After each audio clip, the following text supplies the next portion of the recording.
మీకు crop holiday పెడుతున్నప్పుడు, crop holiday ప్రకటించినప్పుడు నాయకులంతా ఏమయ్యారు? ఈ రోజున జగన్కి మద్దతు తెలిపే ప్రతి ఒక్కరికి, దళిత నాయకులు కానీ, బీసీ నాయకులు కానీ, కాపు నాయకులు కానీ, ఎవరైనా సరే ప్రభుత్వాన్ని, రాష్ట్రాన్ని పిలిచి పిప్పి చేస్తున్న వ్యక్తికి మీరు అండగా నిలబడితే రాష్ట్ర ప్రజానీకానికి ద్రోహం చేసిన వాళ్ళు అవుతారు. అక్కడ దయచేసి ప్రజలందరూ కూడా మీరు ఆలోచించండి, నా అన్నదమ్ములను ఆలోచించండి, అక్క చెల్లెలను ఆలోచించండి.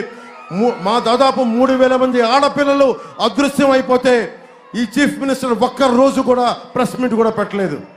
ఇలాంటి వ్యక్తి కాకుండా మన కూటమి ప్రభుత్వం వస్తుంది, మీకు సరైన సంక్షేమంతో కూడిన పాలన అందిస్తుంది. వైసీపీ అందిస్తున్న సంక్షేమాల కంటే కూడా ఇంకా బెటర్ సంక్షేమాలు అందిస్తాం. ఉన్న వాళ్ళిచ్చే సంక్షేమ పథకాల కంటే కూడా అదనంగా ఒక 1000 రూపాయలు ఎక్కువ ఇచ్చేవాళ్ళం తప్ప తక్కువ ఇచ్చేవాళ్ళం కాదు కూటమి ప్రభుత్వం తెలియజేసుకుంటూ, మనకి రాబోతున్న మే 13 వస్తున్న ఎన్నికల్లో భారీ విజయంతో మన అమలాపురం ఎమ్మెల్యే అభ్యర్థిగా తెలుగుదేశం పార్టీకి మన పార్టీ మీద సైకిల్ గుర్తు మీద ఐతాబత్తుల ఆనందరావు గారిని భారీ మెజారిటీతో గెలిపించండి.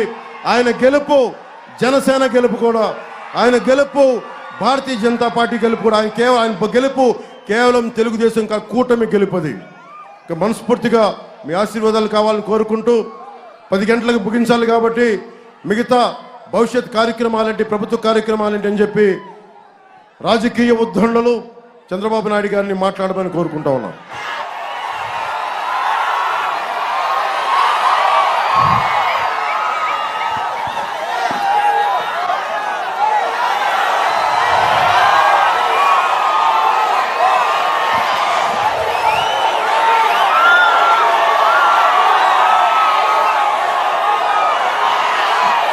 మీ ఉత్సాహం చూస్తున్నా ఈరోజు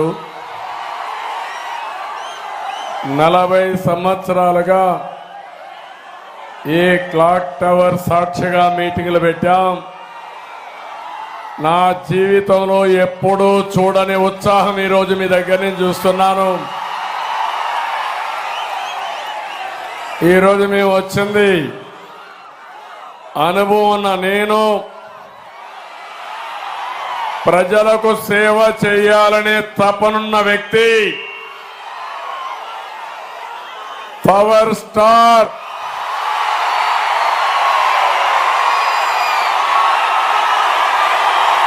నిజమైన నాయకుడు,